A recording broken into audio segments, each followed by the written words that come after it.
Federación Argentina de Trabajadores de Farmacia, 70 años en defensa de los derechos del trabajador del sector, comprometidos con la formación de nuevos líderes sindicales.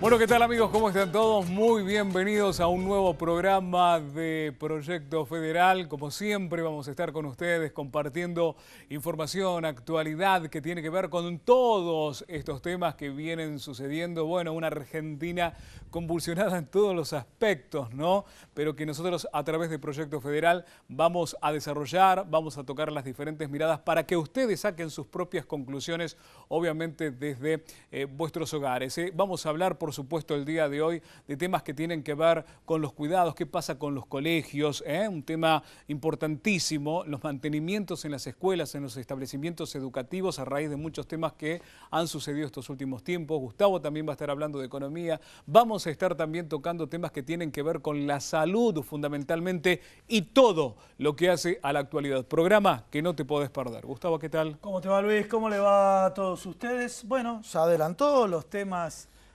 Luis Villanueva. Primer escenario, bueno, primero vamos a plantearle a ustedes en la segunda parte del programa todos los temas de salud que son importantísimos para mejorar nuestra calidad de vida con profesionales de primer nivel, ¿no? Y hablando de salud, hoy vamos a plantear un tema, presten muchísima atención para el segundo bloque, hipertensión pulmonar, una patología desconocida por muchos, pero ¿qué pasa si la adoleces? Y acá el doctor Martín Monteverde nos va a contar sintomatología, características, etcétera, referida a la hipertensión pulmonar. Y también, ¿qué pasa con las comidas en invierno? ¿No es cierto? ¿Qué hacemos en invierno? Vamos a trabajar, comemos en distintos lugares. De pronto, bajo la excusa del frío, nos mandamos, comemos de todo. Sí. Mucho calórico, ¿no? Sí, mucho calórico. Ahora, claro, ustedes podrán ver, ambos nos estamos cuidando, pero bueno, en otros procesos invernales no era así. Bueno, entonces tenemos que revisar un poquito este chip de consumo, dicho de otra manera, por una profesional de la nutrición, es médica especialista en nutrición, profesora asociada de la carrera de medicina de la Universidad de Maimonides, la doctora Georgina Alberro. Bueno, primera parte, temas económicos. A ver, ya vamos a conocer próximamente cuál va a ser la inflación de este mes, del mes de julio me refiero. Primer punto, obviamente las estimaciones no se dieron. Las estimaciones no se dieron y lo que está ocurriendo es que los salarios siempre están por debajo de la inflación. Vemos las negociaciones en paritarias en todos los escenarios, ya sea de docente, el sector privado y demás. Sector privado que día a día nos sorprendemos con la cantidad de suspensiones de trabajo. Parece que este mecanismo de ajustar las cuentas cierra ajustando los salarios, cierra con las suspensiones y de pronto nos encontramos que tenemos la nueva gestión de economía que son las autoridades del Fondo Monetario Internacional. Ustedes saben que la economía en el día a día no puede estar en segundo plano cuando te llega la factura de luz, cuando te llega la factura de gas, las expensas, aumentó la nafta, tenés que trasladarte y todo esto afecta el bolsillo. ¿Pero qué está pasando? Y suben los alimentos. Todo este escenario económico también es bueno que lo planteemos porque no queremos también, bueno, hablan de la economía para no hablar un tema que está ocupado en todos los medios de comunicación, que son causas de corrupción, ¿sí?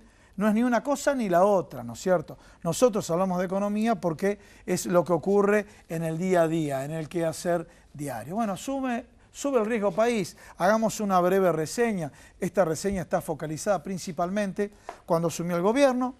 Había que negociar con las distintas autoridades, en este caso monetarias me refiero, en este caso con los mal denominados o bien denominados o mal denominados fondos buitre, como quieran decirlo ustedes, hay que cerrar la negociación y pagarle porque a partir de ahí va a bajar el riesgo país. Bueno, hoy el riesgo país se encuentra en niveles superiores que gestiones anteriores. Y esto está marcando el poco grado de credibilidad que tienen en el exterior sobre nuestro país. Es un dato objetivo y cierto. La inflación es otro dato objetivo y cierto. Y la inestabilidad del dólar, justo que vamos a tener en el segundo bloque un montón de médicos, ¿sí?, ¿Qué es lo que pasa cuando vos en salud tenés las defensas bajas? Cualquier bichito que anda dando vuelta te lo agarrás y te pega muy fuerte. Es lo que está pasando, es lo que está pasando ahora. La situación económica del país, el manejo económico del país, dicho por distintos dirigentes. Miren, por ejemplo, el ex rector del SEMA. El SEMA es una universidad en la cual, me ha tocado dar charlas en el SEMA, en la cual casi el 99% de los economistas son ortodoxos, discúlpenme. Y sin embargo, el ex rector de la Universidad del SEMA dijo, el Banco Central lo manejan como si fuera una mesa de dinero.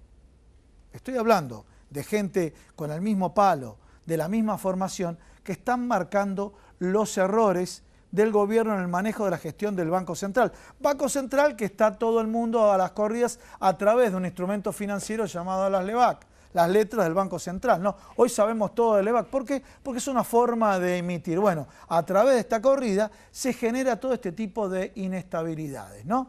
Recuerden también que el gobierno dijo que tenían el mejor equipo de los últimos 50 años.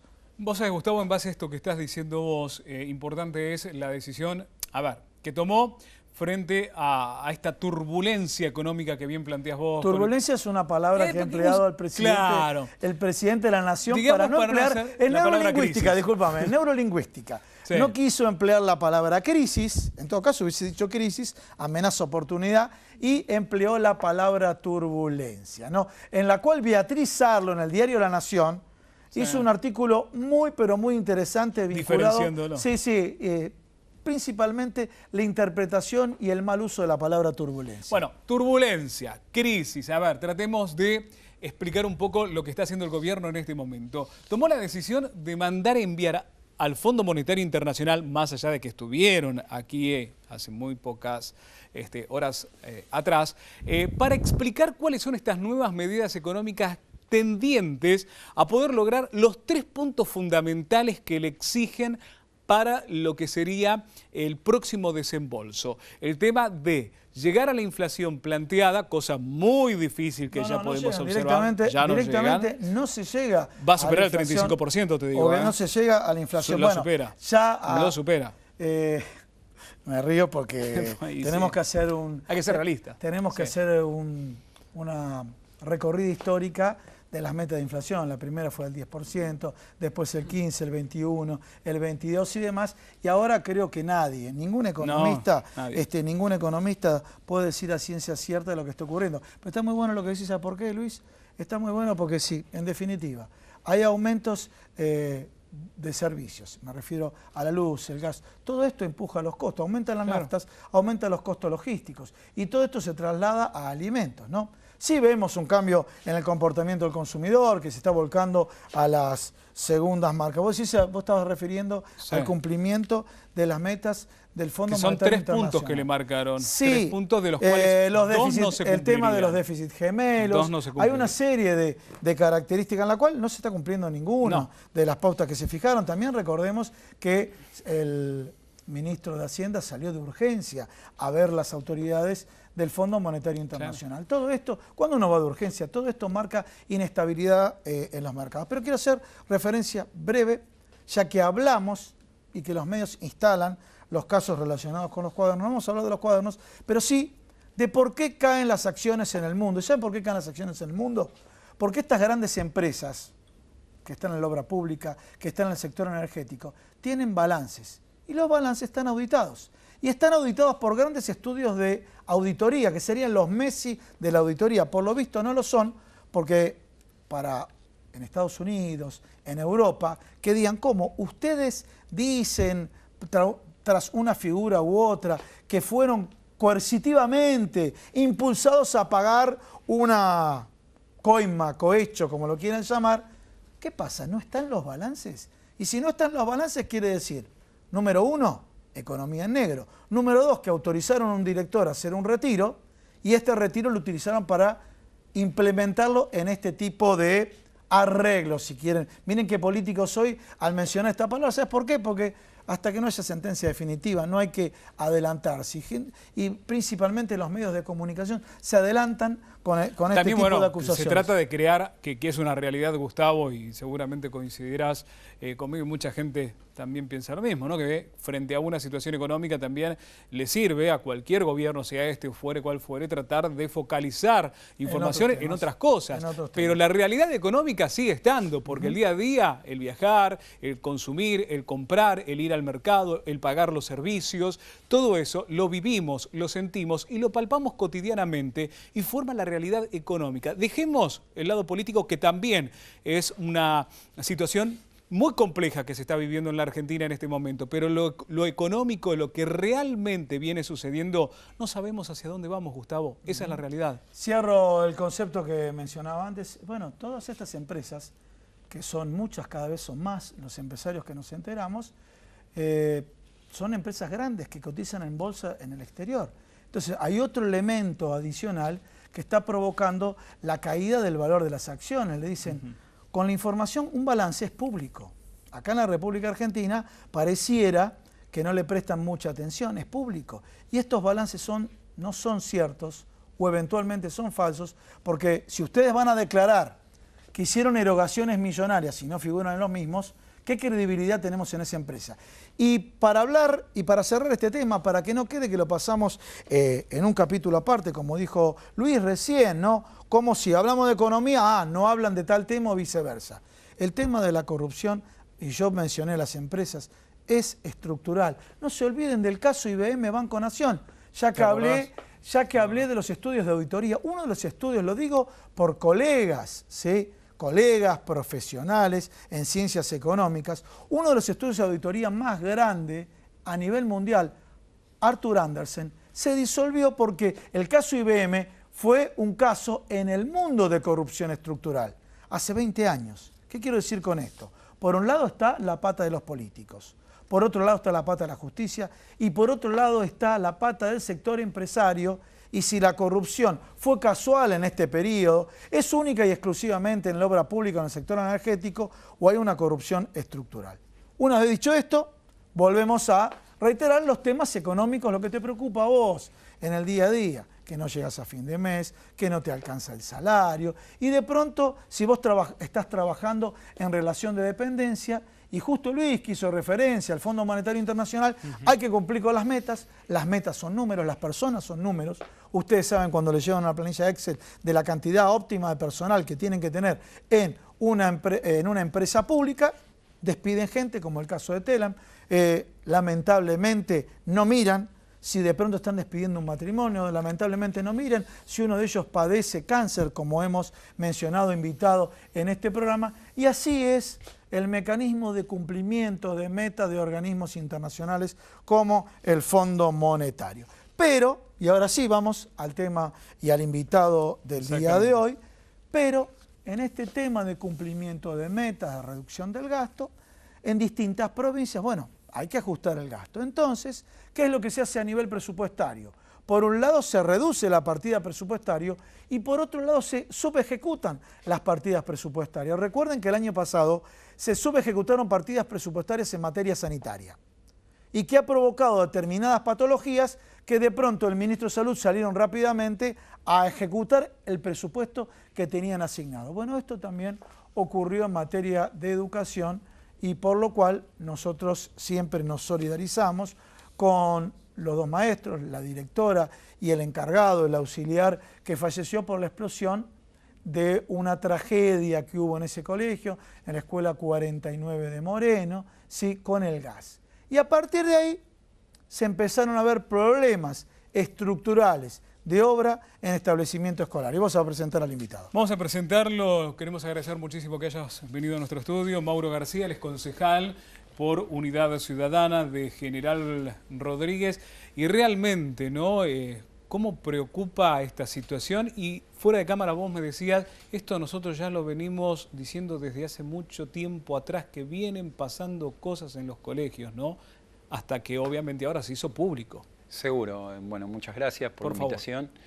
La realidad es que, bueno, nosotros particularmente en General Rodríguez veíamos esta situación de crisis, de emergencia en las instituciones educativas que se fue profundizando en este último tiempo, producto de la falta justamente de inversión en infraestructura escolar, lo cual un mes antes exactamente de este hecho que ustedes acaban de mencionar, en una escuela de General Rodríguez, voló literalmente una cocina en la escuela 22 del barrio Bicentenario, en la cual resultó herida un auxiliar, y quizás no trascendió porque luego, bueno, la situación que hemos conocido a través de los medios es lo que surgió en Moreno, ¿no? Pero hasta ese momento se tapaba, estas cosas se iban invisibilizando, y bueno, producto de esto empezamos a ver lo que está pasando en las escuelas, no solamente del distrito de General Rodríguez, donde hoy más del 90% de las escuelas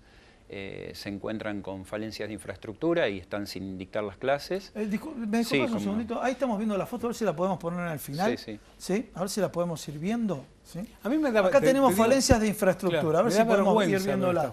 A ver, estamos ahí, a ver si la tenemos. Esa es una de las escuelas. Mirá lo que es esto. Ahí tenemos, a ver, acá tenemos.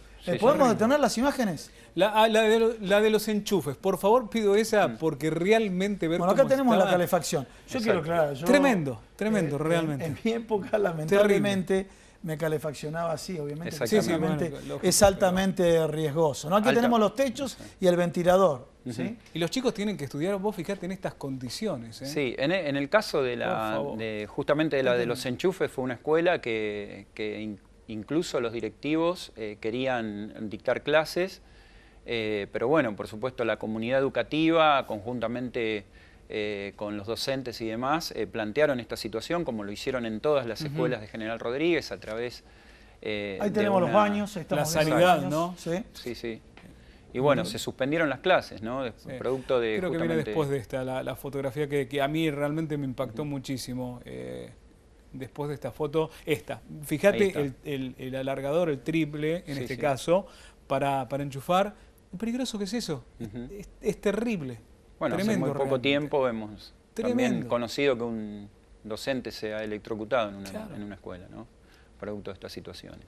Bien, entonces vos decís, primero, sos de General Rodríguez. Exacto. En General Rodríguez, discúlpame, los colegios tienen este aspecto, ¿no es cierto? Exacto. Bueno, ¿qué pasa? ¿Cómo es el tema para que la gente le quede claro, y más este programa que se ve en todo el país y demás? ¿Qué es lo que pasa? Porque uno dice, bueno, la responsabilidad es del intendente, sabemos que no, pero para que vos lo respondas y expliques a la gente. Es de la provincia, ¿y qué rol tenían los interventores en los distintos colegios, como el caso de la Escuela de Moreno? A ver, en el caso particular de General Rodríguez no tenemos intervención. El Consejo Escolar está a cargo de personas que han sido elegidas como consejeros escolares. Bien. Pero vos sabés que decís algo que es muy importante mencionarlo. En realidad hay responsabilidad del intendente, particularmente en General Rodríguez, que no tiene intervención. Diferente es la situación de Moreno, donde estaba intervenido el Consejo Escolar por la provincia, porque parte del presupuesto del fondo educativo lo recibe el municipio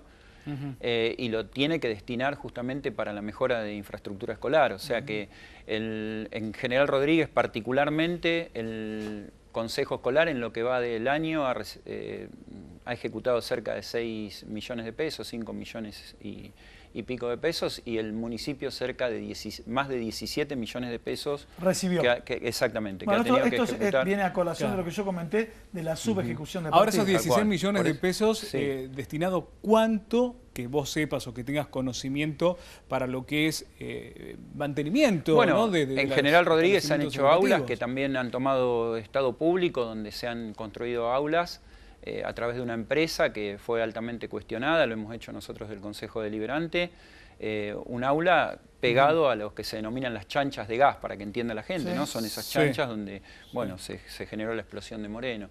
Digo, estas cosas son las que ocurren y, bueno, las deficiencias son importantísimas, no solamente en las empresas. Nosotros tenemos escuelas que 8 edificios escolares, por ejemplo, que hasta el 2015 se venían construyendo y hoy son literalmente ruinas, ¿no? Han quedado sin terminar. ¿Has hablado con pares de otros municipios para ver y hacer un relevamiento, digamos, entre ustedes, ¿no? La situación es muy parecida en todos los municipios, por lo menos en la zona.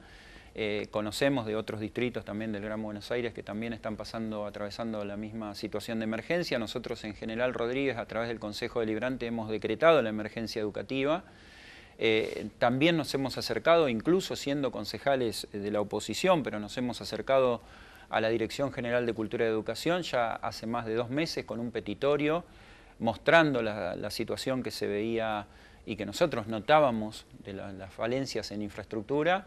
Y bueno, lamentablemente se desatendió de las autoridades provinciales. Mirá, una pequeña anécdota, nosotros cuando nos acercamos a las autoridades provinciales, que nos atendieron todos los secretarios y subsecretarios, no estaba el ministro, con una hoja de Excel comenzaron a hablar, por ejemplo, de una de las escuelas, que es la escuela 502, y no sabían que la escuela 502 en realidad en Rodríguez no es un edificio propio, es un edificio que se alquila, que no se había hecho ninguna inversión ahí, y ellos daban por sentado que era un edificio propio de la Dirección General de Cultura y Educación y que se había hecho una inversión en ese lugar. Digo, para que uno toma referencia del conocimiento que tiene esta gestión en particular educativa sobre los establecimientos educativos en los distritos, ¿no? Bueno, ¿cómo ves el escenario en este caso, en la provincia? Obviamente esto ocurre en todo el país. Exacto. Claro. Sí, a ver sí. si me está tomando esta cámara. A ver, seguro que recorremos los colegios de distintos lugares del país y ustedes nos van a mandar, como siempre lo hacen a través de nuestra línea WhatsApp que figura ahí abajo en el Zócalo, nos mandan fotos y demás. Si ustedes quieren, le propongo cómo se encuentran los colegios en los distintos lugares del país, ¿no? Para que lo podamos visibilizar, y el objetivo acá no es hacer, a ver, ¿cómo lo podemos llamar? Rosca política. No, para nada. El objetivo es mostrar la realidad, lo que pasa. Y a través de los medios de comunicación mostrar esta realidad, porque si no, parece que todo se ciñe un cumplimiento de metas presupuestarias y atrás hay personas. Y ¿saben qué es lo más triste? Atrás de la tragedia de la directora y del encargado del Colegio 49, en esa tragedia no ocurrió una tragedia mayor que le hubiera ocurrido si estaban los chicos ahí presentes. Gracias a Dios, ¿no? tal cual. Si estaban ahí presentes. Y eso obviamente ya genera un grado de conciencia, porque antes, si los docentes en esta situación que estamos viendo las fotos no daban clases, eran sancionados, ¿no es cierto? Bueno, ahí está, es muy importante lo que acabas de decir, porque pasó en General Rodríguez, pero pasó en otros lugares de la provincia de Buenos Aires, donde los docentes decidieron no dictar clases. Recordemos que el director de la institución es quien puede decir si se da clases o no, pero antes tiene que haber un certificado de habitabilidad. O sea, tiene que garantizar que las condiciones, por ejemplo, que tienen que ver con el gas, con el agua, con la luz, estén en condiciones. Bueno, se exigió desde las autoridades provinciales, a través de inspectores jefes, se exigió a los docentes que de todas maneras abrieran las escuelas y dictaran clases a pesar de las condiciones que se estaban denunciando. ¿Sabés lo que hicieron muchos docentes o muchos establecimientos educativos, Gustavo? Tomaron la decisión de trasladar las aulas a la calle. Sí.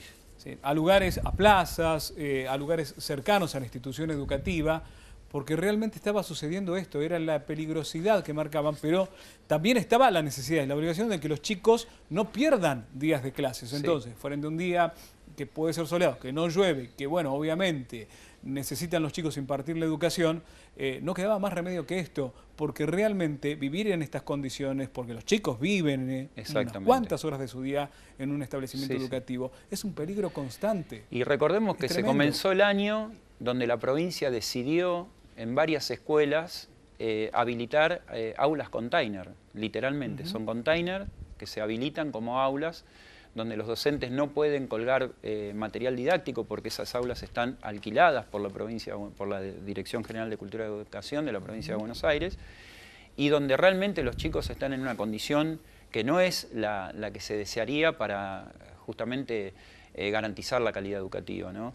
Yo creo que en este caso puntualmente, producto de esta tragedia, lamentablemente, se tomó conciencia, los docentes y los directivos han tomado conciencia, y bueno, se pudieron organizar y manifestar esta situación, hacerla pública, darla a conocer, y creo que hoy tenemos mucho por delante, pero seguramente se va a tomar conciencia de la realidad que tenemos en los establecimientos educativos de toda la provincia. Bueno, Mauro, muchísimas gracias. Gracias por venir, Mauro. Señores, muchas gracias. Vamos a un pequeño corte, no te vayas, no te pierdas la segunda parte, que vamos a hablar de salud, de muchos temas de salud. Nos vemos.